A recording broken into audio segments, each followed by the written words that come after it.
NEB corporation पिछले 50 सालों से जाने पहचाने सारे सोलर सिस्टम्स की माइनिंग पर कब्जा जमा कर बैठी है। 20 साल पहले सीरियस 6B पर एनईबी को एक नया पदार्थ मिला है जिसका नाम बेरेनियम है। ये दुनिया की एनर्जी क्राइसिस खत्म कर सकता है, लेकिन इसकी माइनिंग ने खतरनाक रेडिएशन और प्रदूषण को जन्म दे दिया। माइनर्स और साइंटिस्ट्स की एक फेडरेशन जिसे अलायंस कहा जाता है, उन्होंने एनईबी से माइनिंग रोकने की बात की, लेकिन जवाब में एनईबी ने जंग छेड़ दी। इस संघर्ष ने अर्थ पर भी कोल्ड वॉर जैसी स्थिति पैदा कर दी, पर असल लड़ाई सिर्फ सीरियस 6B पर ही लड़ी गई। धीरे धीरे एनईबी ने न्यूक्लियर बॉम्ब्स का इस्तेमाल करना शुरू कर दिया। रेडिएशन की वजह से प्लेनेट की ज्यादातर आबादी मर गई। बहुत सारे माइनर अपनी जान गंवा बैठे। अब जंग के 10वें साल में सिर्फ कुछ ही लोग बचे हैं। एक बंकर के अंदर कुछ माइनर्स सिगरेट्स पर जुआ खेल रहे हैं। तभी सिक्योरिटी कैमरास पर उन्हें कुछ हरकत दिखाई दी। उन्होंने देखा कि एक एनईबी सोल्जर उनकी तरफ बढ़ रहा है। जब वो काफी पास आ गया तब भी किसी ने गोली नहीं चलाई, क्योंकि सबको लगा कि कुछ गड़बड़ है। अचानक एक बहुत तेज चीख जैसी आवाज गूंजी।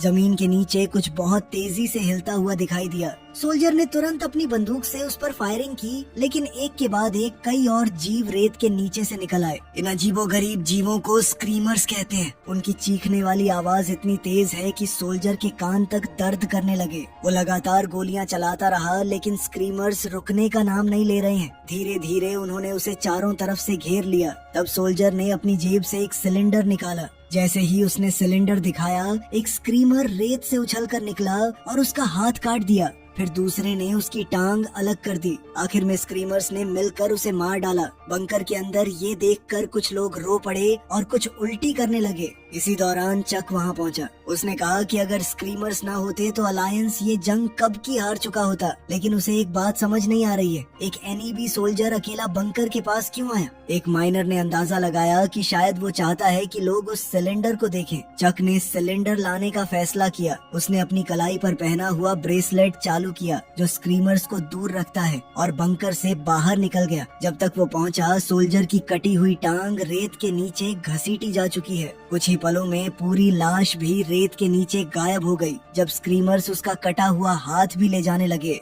चक ने फायरिंग करके उन्हें भगा दिया। फिर उसने सिलेंडर उठाया और देखा कि वो अलायंस के लिए एक संदेश है। थोड़ी देर बाद चक सिलेंडर लेकर कमांडर जोसेफ के पास पहुंचा। उसने बताया कि 6 महीने से किसी एनईबी सोल्जर को नहीं देखा गया, इसलिए ये सब बहुत अजीब लग रहा है। जोसेफ सिलेंडर खोल नहीं पाया। कुछ देर बाद सिलेंडर खुद ही खुल गया और उसमें से संदेश बाहर आ गया। संदेश एनईबी आर्मी के मार्शल की तरफ से है। उसमें शांति वार्ता की मांग की गई है। चक को ये अच्छी खबर लगी, लेकिन जोसेफ को पूरा मामला एक जाल जैसा लगा। इसके बाद जोसेफ ने कम्युनिकेशन ऑफिसर को अर्थ पर संदेश भेजने को कहा ताकि पूछा जा सके कि आगे क्या करना चाहिए। ऑफिसर ने बताया कि इमरजेंसी फ्रीक्वेंसी पर एक ट्रांसपोर्ट शिप उतरने की परमिशन मांग रही है। ये बात और भी अजीब है क्योंकि बंकर शिपिंग रूट से बहुत दूर है। जोसेफ ने कहा कि पहले पता लगाओ उनकी इमरजेंसी क्या है। तभी जोसेफ और चक ने नोटिस किया कि मार्शल के संदेश के साथ एनईबी कमांड पोस्ट का एक नक्शा भी भेजा गया है। जोसेफ को फिर भी सब कुछ गलत लग रहा है। उसके मॉनिटर्स दिखा रहे हैं कि एनईबी की तरफ से 2 हफ्तों से कोई रेडियो सिग्नल नहीं आया। कुछ समय बाद सेक्रेटरी ग्रीन का हॉलोग्राम संदेश आया।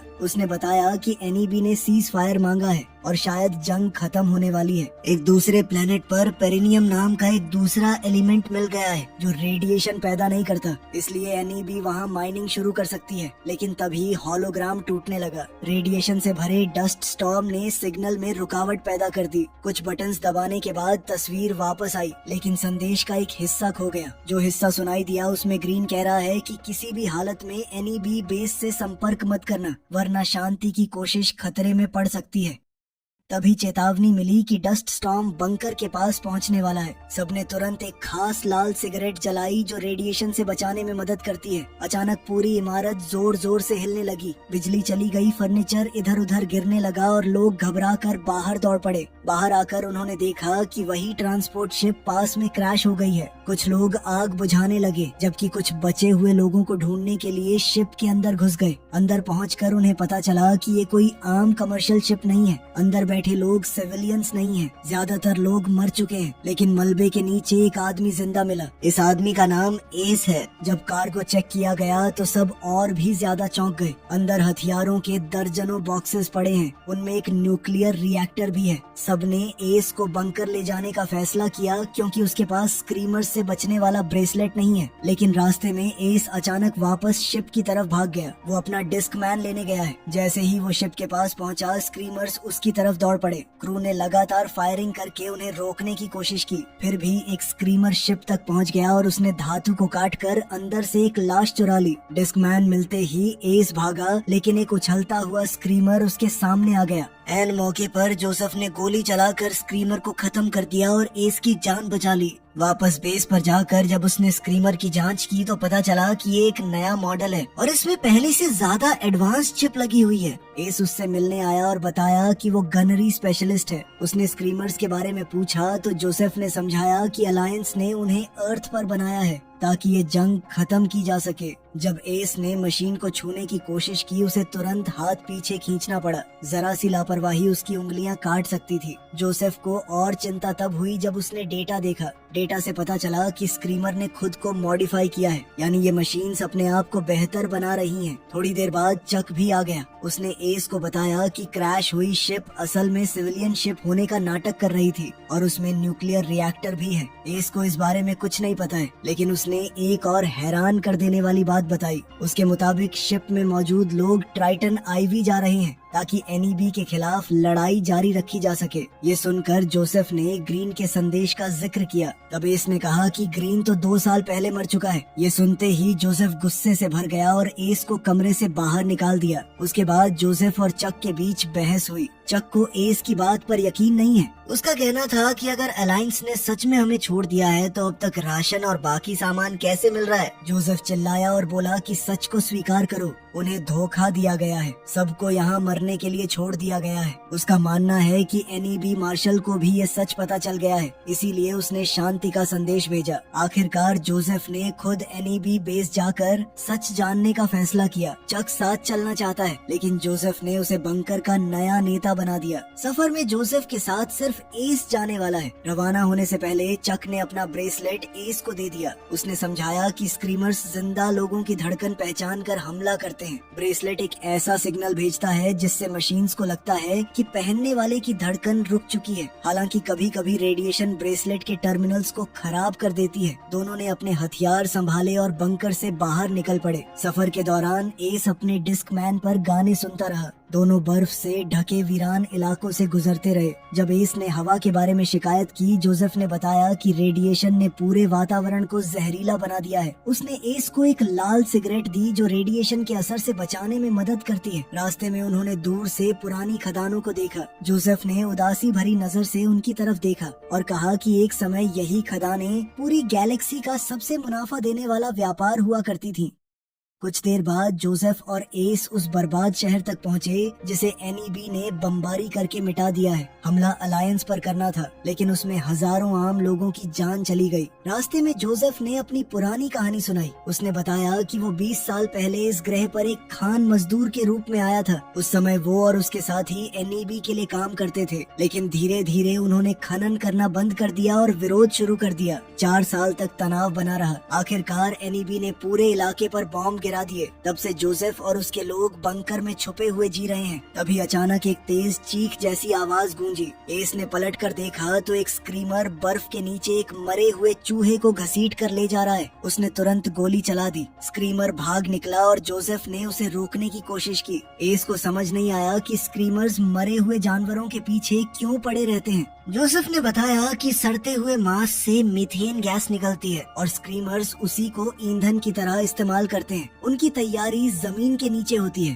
पूरी प्रक्रिया अपने आप चलती है और अब ये मशीन्स खुद को खुद बना रही हैं। ये कैसे हो रहा है इस बारे में कोई नहीं जानता। ये बात सुनकर एस काफी डर गया। कुछ दूर चलने के बाद दोनों को किसी के आने की आवाज सुनाई दी। वो तुरंत जमीन पर लेट गए और अपने हथियार तैयार कर लिए, लेकिन सामने एक छोटा सा लड़का निकला जो एक टेडी बेयर पकड़े हुए है। जोसेफ उसके पास गया और उससे बात की। लड़के का नाम डेविड है। उसने बताया कि वो शहर के खंडहरों में अकेला रहता है, खाने का जुगाड़ करके जिंदा है, लेकिन क्या खाता है ये उसने नहीं बताया। उसका कहना है कि वो स्क्रीमर्स से छुप कर बच गया है। डेविड ने उनसे गुजारिश की कि उसे अपने साथ ले चलें। पहले जोसेफ ने मना कर दिया। उसने उसे थोड़ा खाना दिया और वादा किया कि 2 दिन बाद लौटते वक्त उसे साथ ले जाएगा, लेकिन एस का दिल पिघल गया। डेविड भी लगातार विनती करता रहा। आखिर में जोसेफ मान गया और लड़के को साथ ले लिया। रात होने पर तीनों एक पुरानी इमारत में रुक गए और आग जलाकर आराम करने लगे। जोसेफ ने बंकर से संपर्क किया। उसे पता चला कि वहाँ एक नया मेहमान आया है, लेकिन संकेत कमजोर है, इसलिए बात ज्यादा देर तक नहीं चल सकी। थोड़ी देर बाद जोसेफ ने जमीन से एक पत्थर उठाया।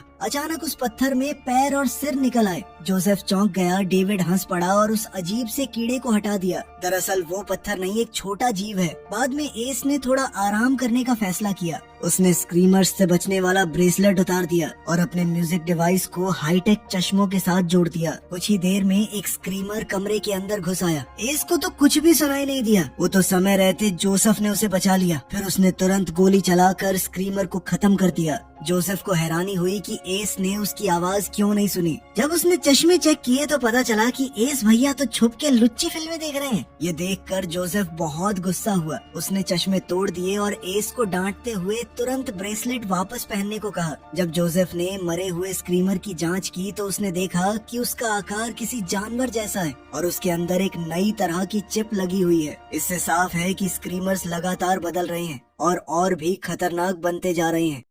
अगली सुबह सफर फिर शुरू हुआ। अब एस के पास म्यूजिक नहीं है, इसलिए वो लगातार बातें करता रहा। काफी देर बाद वो एक पुरानी रिफाइनरी तक पहुँचे। जोसेफ ने आसपास दुश्मनों को ढूंढने की कोशिश की। तभी अचानक छिपकर बैठे कुछ सैनिकों ने डेविड पर गोली चला दी। सब दौड़कर उसके पास पहुँचे, लेकिन उसका घाव देखते ही सबके होश उड़ गए। उसके शरीर के अंदर मांस और खून नहीं, बल्कि मशीन के पुर्जे हैं। सच सामने आ गया। डेविड कोई इंसान नहीं है, वो एक नई पीढ़ी का स्क्रीमर है। जोसेफ ने उसके अंदर लगी चिप निकाल ली। जैसे ही चिप बाहर आई, डेविड ने जोर जोर से चीखना शुरू कर दिया। एस ने तुरंत उस पर निशाना साध लिया, लेकिन डेविड ने बिजली की रफ्तार से बंदूक पकड़ ली और गोली का रुख बदल दिया। इस दौरान उसका एक हाथ उड़ गया। तब 2 एनईबी सैनिक सामने आए। उनके नाम बेकर और रॉस हैं। उन्होंने बताया कि स्क्रीमर सब बहुत चालाक हो चुके हैं। वो बच्चों का रूप लेकर खुद को मासूम दिखाते हैं ताकि बाकी इंसान उन्हें बेस तक ले आए। फिर मौका मिलते ही वो सबको मार देते हैं। रॉस को शक हुआ कि जोसेफ जानबूझकर डेविड को साथ लाया है, लेकिन जोसेफ ने कसम खाकर कहा कि उसे सच्चाई का बिल्कुल पता नहीं है। फिर उसने शांति का संदेश उन्हें दे दिया।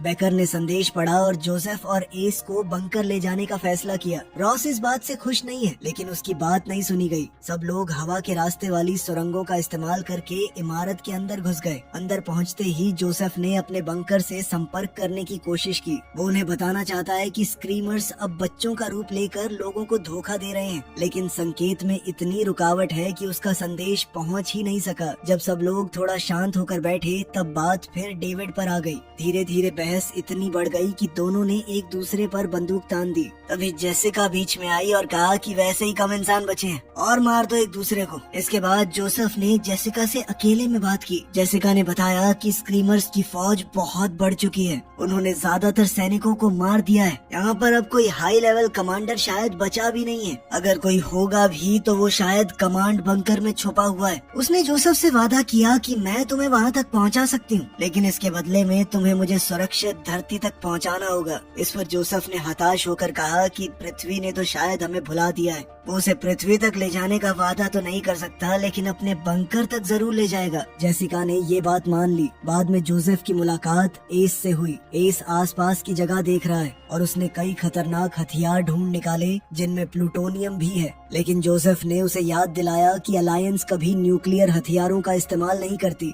इसके बाद पूरा समूह एक लिफ्ट में बैठा जो उन्हें मेंटेनेंस टनल तक ले गई। रास्ते में अचानक कोई आवाज सुनकर रॉस घबरा गया, लेकिन वो सिर्फ कुछ चूहे निकले। बेकर ने उसका मजाक उड़ा दिया। कुछ दूर चलने के बाद उन्हें छत में एक लोहे की जाली मिली। जैसे ही उसे खोला गया, एक लाश ऊपर से नीचे आ गिरी। सबने उसी रास्ते से अगले तल पर पहुंचने के लिए जाली का इस्तेमाल किया और फिर एक सीढ़ी चढ़कर कमांड सेंटर तक पहुंच गए। अंदर का दृश्य देखकर सबके होश उड़ गए। हर तरफ खून ही खून है, लेकिन एक भी जिंदा इंसान नजर नहीं आया। ये देखकर रॉस टूट गया। उसे लगने लगा कि अब बचने की कोई उम्मीद नहीं है। गुस्से और डर में उसने टेबल पर रखी चीजें इधर उधर फेंकनी शुरू कर दी। जोसेफ ने उसे रोकने के लिए हवा में गोली चला दी और एस को आदेश दिया कि अगर रॉस ने फिर शोर मचाया तो उसे गोली मार देना। फिर जोसेफ ने कंप्यूटर का इस्तेमाल करके अर्थ से संपर्क करने की कोशिश की, लेकिन बार बार गलती का संदेश आता रहा। उसी वक्त एक स्क्रीमर कमरे में घुस आया। सब लोग सर्वर के पीछे छिप गए। सबकी हैरानी के बीच वो स्क्रीमर कंप्यूटर पर चढ़ा और अपनी पूंछ जैसी तार मशीन से जोड़ दी। ऐसा लग रहा है जैसे वो कंप्यूटर से जानकारी निकाल रहा हो। कुछ देर बाद वो वहाँ से चला गया। जैसे ही सब बाहर निकले, स्क्रीमर ने रॉस को महसूस कर लिया, पर तभी एस ने उसके सामने खड़े होकर उसके शरीर को ढक लिया ताकि उसके ब्रेसलेट की वजह से वो दोनों बच जाएं। इस वजह से स्क्रीमर उन्हें पहचान नहीं सका और फिर से लौट गया। लेकिन जैसे ही एस एक कदम पीछे हटा, स्क्रीमर ने तुरंत हमला कर दिया। सबने मिलकर उस पर गोलियां चला दी और उसे खत्म कर दिया। मगर इस गोलीबारी में कंप्यूटर भी टूट गया। बत्तियां बुझ गईं और अंधेरे में डेविड की आवाज गूंजी, मैं भी तुम्हारे साथ आ सकता हूँ। जोसेफ ने एस को सबको लेकर बाहर निकलने को कहा, जबकि वो खुद कंप्यूटर के पास रुक गया। काफी कोशिश के बाद उसने कंप्यूटर दोबारा चालू कर लिया और स्क्रीमर की चिप को स्कैन किया। इससे उसे स्क्रीमर के गुप्त रिकॉर्ड मिल गए। अंधेरे में दो डेविड घूम रहे हैं और जोसेफ उनकी बातें सुन सकता है। साथ ही वो अलग अलग स्क्रीमर मॉडल की जानकारी देख रहा है। तभी एक डेविड उसके काफी करीब आ गया। अचानक उसका मासूम चेहरा बदल कर एक डरावने राक्षस जैसा हो गया। जोसेफ ने बिना देर किए गोली चला दी और वहाँ से भाग निकला। उधर लिफ्ट के पास एस जोसेफ का इंतजार करना चाहता है, लेकिन रॉस ने मना कर दिया। टनल में भागते वक्त जोसेफ बार बार गिर रहा है। हर तरफ डेविड की आवाज गूंज रही है और लग रहा है कि वो उसके और करीब आता जा रहा है। एक पल के लिए जोसेफ तब और घबरा गया जब एक चूहा उसके कंधे पर चढ़ गया और किसी की परछाई उसके पीछे नजर आई, लेकिन वो एस है। दोनों जान बचाकर दौड़ते रहे। उनके पीछे स्क्रीमर की चीख जैसी आवाजें गूंज रही हैं। दरवाजा बंद करने के बाद वो लिफ्ट की तरफ भागे। बाकी लोग पहले ही जा चुके हैं और लिफ्ट बहुत धीरे धीरे नीचे आ रही है। इसी बीच स्क्रीमर दरवाजे को जोर जोर से हिलाने लगे। आखिरी पल पर लिफ्ट पहुंच गई और उसके अंदर जेसिका मौजूद है। जोसेफ और एस तुरंत उसमें चढ़ गए और बच निकले। अगले लेवल पर पहुंचकर सब दोबारा इकट्ठा हुए। जोसेफ ने कंप्यूटर में देखी हुई बात सबको बताई। डेविड असल में टाइप 3 स्क्रीमर है और रेप्टाइल टाइप 1। इसका मतलब है कि एक और प्रकार का स्क्रीमर मौजूद है जिसे उन्होंने अभी तक नहीं देखा है। जेसिका और दूसरों ने समझाया कि टाइप 2 एक घायल सैनिक की तरह दिखता है जो मदद के लिए रोता और पुकारता है। कुछ महीने पहले तक ऐसे स्क्रीमर नजर आते थे, लेकिन अब वो गायब हो चुके हैं। तब बेकर को एक बात याद आई, टाइप 2 बहुत कम बोलता है। उसने तुरंत रॉस पर शक जताया और कहा कि शायद वही टाइप 2 है। रॉस घबरा गया और बंदूक उठाने लगा, लेकिन उससे पहले ही बेकर ने उसकी छाती में चाकू फेंका ताकि पता चल सके कि वो इंसान है या मशीन। इसने भी बेकर की बात का समर्थन किया क्योंकि उसे याद आया कि रॉस ने सबके साथ विस्की नहीं पी थी। लेकिन जब जोसेफ ने रॉस के सीने से चाकू निकाला तो उसमें से खून बह निकला। रॉस इंसान है। बेकर ने डर और शक में एक निर्दोष आदमी की जान ले ली थी। अब शक की सुई बेकर की तरफ मुड़ गई। जेसिका ने कहा कि उसने बेकर को सिर्फ 2 दिन पहले देखा है। उसे उसके बारे में कुछ भी पता नहीं है। बेकर ने उसे चुनौती देते हुए कहा कि अगर उसे शक है तो गोली चला दे, लेकिन जेसिका गोली नहीं चला सकी। आखिरकार ग्रुप उस इमारत से बाहर निकल गया। जोसेफ ने बंकर से संपर्क करने की कोशिश की, लेकिन कोई जवाब नहीं मिला। बेकर ने रॉस की मौत के लिए माफी मांगने से भी इनकार कर दिया। उसका कहना है कि वो सिर्फ एक गलती थी। ये सुनकर जोसेफ का गुस्सा फूट पड़ा। उसने साफ कह दिया कि अगर जरूरत पड़ी तो वो बेकर को खुद मार देगा। कई घंटों तक बर्फीली जमीन पर चलने के बाद आखिरकार सब लोग अलायंस बंकर तक पहुंच गए। यहाँ जोसेफ ने किसी तरह चक से संपर्क किया। उसने चक से बाहर आने को बोला, लेकिन चक बस एक ही बात दोहराता रहा कि जोसेफ अंदर आ जाए। ये बात जोसेफ को थोड़ी अजीब लगी। उसे शक हुआ, इसलिए उसने बंकर का दरवाजा खोलने को कहा। जैसे ही दरवाजा खुला, सबके होश उड़ गए। अंदर से एक दो नहीं बल्कि बहुत सारे डेविड बाहर निकले। हर एक के हाथ में वही टेडी बेयर है। ये देखते ही टीम ने गोलियां चलानी शुरू कर दी और एक एक करके उन बच्चों जैसे दिखने वाले स्क्रीमर्स को गिरा दिया। लेकिन मुसीबत यहीं खत्म नहीं हुई। जमीन के नीचे से असली स्क्रीमर्स भी निकल आए। अब सबको दो तरफ ध्यान देना पड़ रहा है। जब डेविड्स बहुत पास आ गए तो टीम ने फ्लेम थ्रोवर का इस्तेमाल किया और उन्हें पिघलाना शुरू कर दिया। फिर भी बंकर के अंदर से और ज्यादा डेविड्स निकलते ही रहे। तब जोसेफ ने एस से कहा कि तुम कमांड सेंटर से एक न्यूक्लियर बॉम्ब लेकर आए थे ना, वो जल्दी से मुझे दो। अगले ही पल जोसेफ ने बंकर पर निशाना लगाया और धमाका कर दिया। इतना बड़ा विस्फोट हुआ कि पूरा बंकर उड़ गया और धमाके की ताकत से सब लोग बेहोश हो गए। सुबह एस की आंख खुली। उसने बेकर की आवाज सुनी जो मदद मांग रहा है। एस तुरंत उसकी तरफ दौड़ा, लेकिन जैसे ही वो पास पहुंचा, बेकर ने सच बता दिया। वो इंसान नहीं, एक स्क्रीमर है। उसने एस को जोर से पकड़ लिया और अपनी ताकत से उसे कुचल दिया। जब तक जोसेफ होश में आया तब तक एस मर चुका है। बेकर ने उसकी लाश को एक तरफ फेंका और जोसेफ पर हमला कर दिया। जोसेफ ने गोली चलाकर बेकर के चेहरे का एक हिस्सा उड़ा दिया, लेकिन उस पर कोई खास असर नहीं पड़ा। इसी बीच जोसेफ को ज्यादा ताकतवर गोलियां मिल गईं। इस बार उसने बेकर पर फिर से गोली चलाई और उसका शरीर दो टुकड़ों में फट गया। इसके बाद जोसेफ ने जेसिका को बताया कि अलायंस का एक इमरजेंसी एयरक्राफ्ट पहाड़ों में छुपा हुआ है। अगर वो उसे ढूंढ लें तो धरती पर लौट सकते हैं। रवाना होने से पहले जोसेफ ने बेकर के अंदर लगा एक चिप निकाला। उस पर कुछ ऐसे शब्द लिखे थे जो वो पहचान नहीं पाया। जब जेसिका ने चिप देखने को कहा तब जोसेफ ने अचानक उसके हाथ पर छुरी से हल्का सा काट दिया। जख्म से खून निकला। ये देखकर जोसेफ को यकीन हो गया कि जेसिका इंसान है। उसने तुरंत उसका हाथ बांधा और माफी मांगी। उसने कहा कि उसे पक्का करना जरूरी है कि वो स्क्रीमर नहीं है। फिर दोनों एक दूसरे के करीब आए और एक दूसरे को किस किया। अब दोनों ने मिलकर स्पेसक्राफ्ट की तलाश शुरू की। ठंड बहुत खतरनाक है। एक वक्त ऐसा भी आया जब जेसिका ने हार मान लेने की बात कही, लेकिन जोसेफ ने उसे हिम्मत दी। उसने कहा कि अब उसके पास जेसिका के सिवा कोई नहीं बचा और वो उसे घर ले जाने का वादा कर चुका है। काफी देर बाद जोसेफ को बर्फ के नीचे एक कंट्रोल पैनल मिला। उसने बटन दबाया और पहाड़ के अंदर छुपा एक बड़ा दरवाजा खुल गया। दरवाजे के पीछे एक गुप्त भंडार है जहाँ इमरजेंसी स्पेसक्राफ्ट रखा हुआ है। जेसिका नीचे जाने वाले लिफ्ट से व्हीकल पिट की तरफ चली गई, जबकि जोसेफ ने सिस्टम चालू करने की कोशिश की, लेकिन कोई बटन काम नहीं कर रहा है। इसलिए वो सीढ़ियाँ चढ़कर ऊपर गया और पावर बॉक्स खोलकर तार ठीक करने लगा। जैसे ही उसने तार जोड़े, एक काउंटडाउन शुरू हो गया।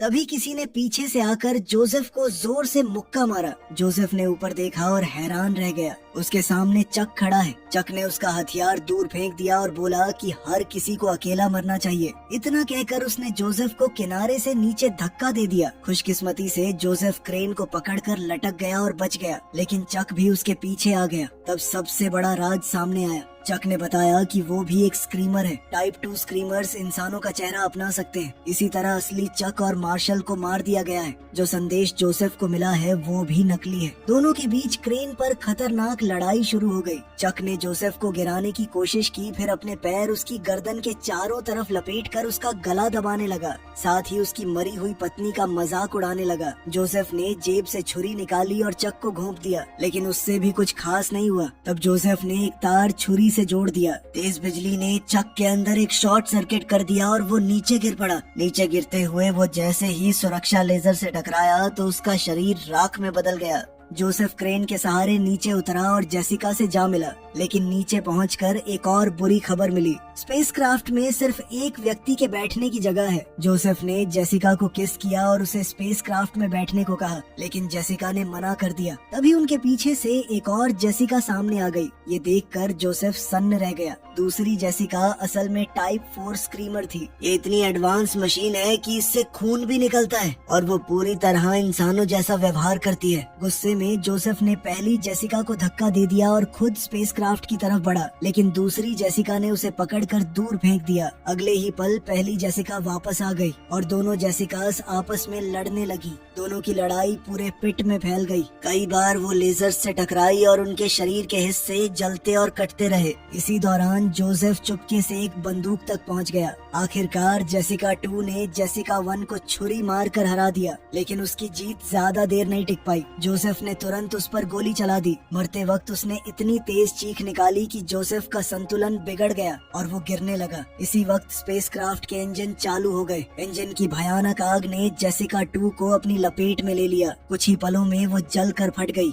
जमीन पर पड़ी जेसिका 1 अपनी आखिरी सांसें ले रही थी। उसने जोसेफ का शुक्रिया अदा किया, ये कहते हुए कि तुमने मुझे प्यार करना सिखाया। ये सुनकर जोसेफ ने उसे एक आखिरी बार चूम लिया। दिल भारी होने के बाद भी जोसेफ स्पेसक्राफ्ट में बैठा और आखिरकार उस नरक जैसे ग्रह को छोड़कर उड़ गया। उसके पास उस दुनिया की बस एक ही याद बची थी, वो टेडी बेयर। लेकिन कहानी अभी खत्म नहीं हुई। जब स्पेसक्राफ्ट अंतरिक्ष में उड़ रहा है, जोसेफ ने अपना ब्रेसलेट उतारा। तभी उस टेडी बेयर ने अचानक हिलना शुरू कर दिया। जोसेफ को पता भी नहीं है कि वो टेडी बेयर भी एक स्क्रीमर है और अब वो धरती की तरफ जा रहा है।